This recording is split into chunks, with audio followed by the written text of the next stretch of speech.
Vamos a entrar con el análisis, vamos a conocer qué es lo que hay de fondo, sobre todo en un asunto tan delicado como la vida de niños y niñas en Colombia y en cualquier parte del mundo. Para ello nos acompaña Iván Cepeda, defensor de derechos humanos, filósofo, senador de la República por el Polo Democrático Alternativo. Nos acompaña desde Bogotá. Senador Cepeda, bienvenido, muy buenas noches. Buenas noches, Tatiana, y a Telesur. Gracias por esta entrevista. A usted muchas gracias, senador. Usted hace la denuncia pública la víspera.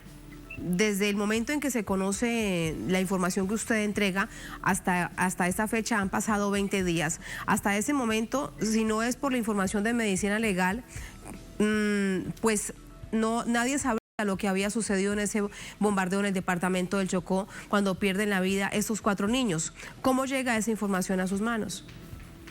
Bueno, en primer lugar, esa operación no se realizó en un solo día. Tuvo varios días de despliegue y provocó el desplazamiento de campesinos, pescadores de esa zona del Pacífico colombiano. Nos llegó una información proveniente de las comunidades del litoral de San Juan, el sitio donde ocurrió el bombardeo, señalando que se podría presumir que había menores de edad en ese momento acompañando pues al jefe guerrillero que fue muerto después de esa operación junto a otras personas. Es hecho que nos llevó inmediatamente a cursar ante el Instituto de Medicina Legal, que es el organismo encargado, la institución encargada de realizar los trabajos forenses para verificar las edades de las personas que murieron en el bombardeo. Y efectivamente, una vez que se cursó esta petición, que tiene un carácter perentorio por mi condición de congresista, recibimos la respuesta de que en efecto había 4 menores de edad entre las personas que murieron ese día en el bombardeo. Nos llama en primer lugar la atención el hecho de que el gobierno, el ministro de Defensa, el presidente, el alto mando militar, hayan guardado silencio y ocultado esta información, a pesar de que hoy dicen que sí se le transmitió a la opinión pública ese dato preciso. Eso no es cierto. No hubo ninguna explicación con relación a las características de esta operación. En segundo lugar, nos llama la atención poderosamente que la Defensoría del Pueblo, pocos días antes de esta operación militar, había lanzado una alerta temprana, que es un informe que hace la Defensoría para prevenir situaciones de violación de derechos humanos, señalando que en esa población estaba produciendo un recrudecimiento del reclutamiento por parte del ELN, que es un crimen de guerra, por supuesto. Y en tercer lugar, lo que podríamos llamar la cereza en el pastel, es que hoy el presidente de la República, el ministro Molano y el alto mando militar salen sin ninguna clase de escrúpulos a justificar esta operación, tildando a los menores de blanco legítimo. No es la primera vez que lo hace el gobierno. Hay que recordar que en un episodio que aquí ya se relató, el ministro de Defensa había calificado a menores de edad como máquinas de guerra al servicio de la guerrilla. Sí, como máquinas de guerra en el año 2019 por un bombardeo en donde murieron por lo menos 11 menores de edad, 11 niños y niñas, de los que aún familiares de estos niños, de estas víctimas, exigiendo que no haya impunidad porque no ha operado en este caso la justicia. Dice senador Cepeda, el presidente, usted bien lo recuerda, que se trata de un blanco legítimo. Es el jefe de Estado, es el jefe de las fuerzas militares. ¿Esto entonces qué implica? Que va a seguir sucediendo, que no habrá controles con respecto, en el marco del conflicto armado interno, a los bombardeos que existan en el país. Bueno, yo creo que tiene unas graves implicaciones. Por eso hemos citado al ministro a debate de control político, que es el primer momento hacia una moción de censura. Y es que lo que revela esa afirmación tan grave es que hay una práctica.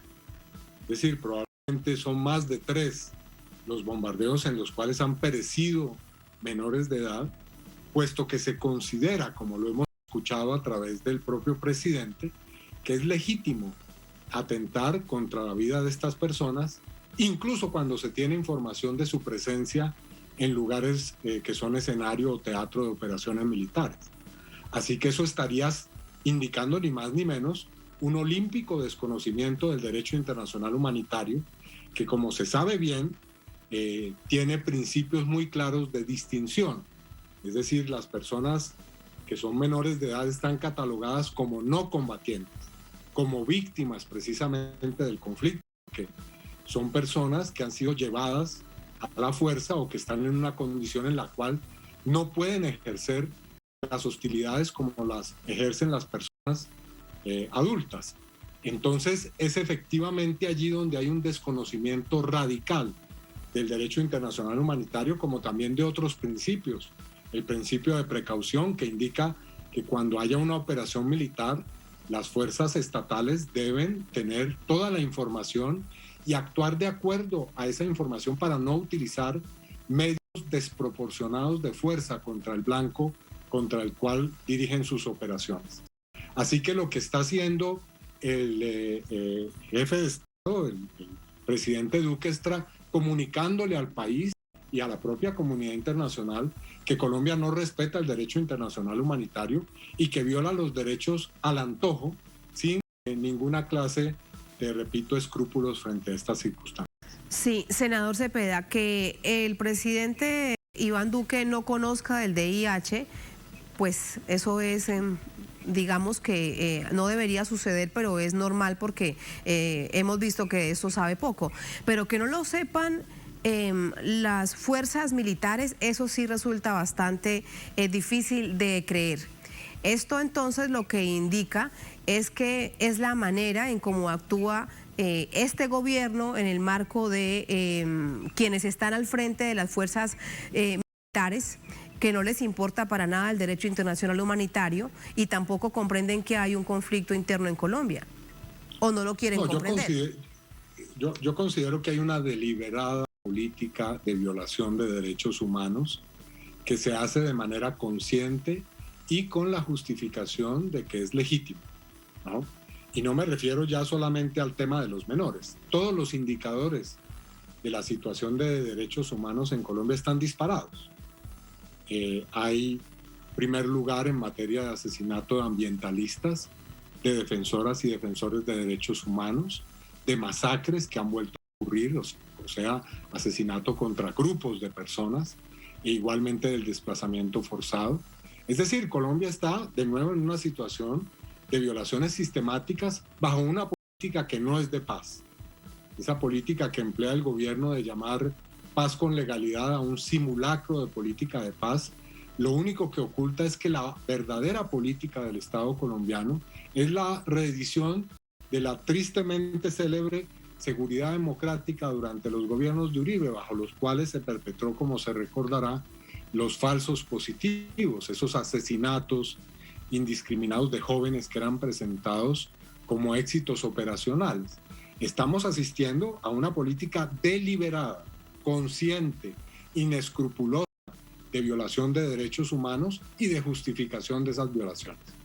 Esto que usted nos dice es muy grave porque, entre otras cosas, senador, ante la comunidad internacional, la retórica, las declaraciones que da el presidente en estos escenarios es totalmente distinta y dice que el gobierno está trabajando y de manera muy fuerte, acentuada en la implementación del acuerdo de paz.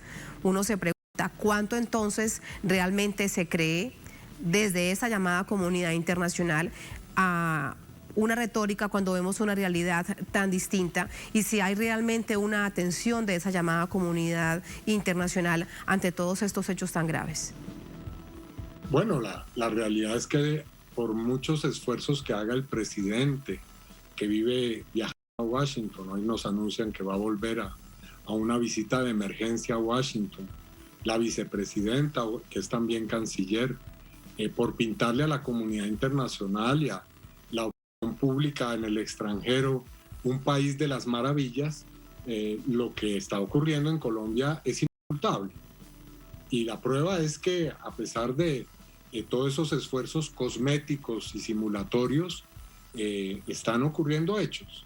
Menciono un par simplemente: la visita de la Comisión Interamericana de Derechos Humanos, que hizo un muy duro informe con relación a lo que está ocurriendo en Colombia, y unas recomendaciones a las cuales le está haciendo seguimiento. Y recientemente la aprobación en la Cámara de Representantes de Estados Unidos de enmiendas propuestas por la congresista Alexandra Ocasio con relación a limitar drásticamente lo que se ha llamado la ayuda militar o los fondos para la ayuda y la financiación de la policía y del ejército colombianos. Así que esa labor de esclarecimiento ante la comunidad internacional tiene sus frutos. Nosotros hemos enviado 3 informes a la Corte Penal Internacional, por ejemplo, sobre las violaciones de derechos humanos que se han cometido durante estos meses de movilización y de paro nacional en Colombia. Y es un cuadro dantesco en el que le hemos informado a la Corte Penal Internacional y a su Fiscalía de al menos 3.954 víctimas, de las cuales le enviamos con nombre propio más de 1.200 de estas identidades de víctimas de los crímenes que se han cometido como parte de la represión a la movilización social. Así que esa información, esa comunicación a la comunidad internacional sí tiene efectos que se están presentando y por eso suscitan tanta preocupación y tantas visitas como la que va a practicar la próxima semana el presidente Duque para seguir mintiendo a la comunidad internacional. En busca de ese dinero para la supuesta implementación que realmente no llega. Decía usted más temprano, senador, que esta denuncia que hace el asesinato de estos 4 niños por parte del ejército colombiano también será llevada a manera de denuncia ante Naciones Unidas.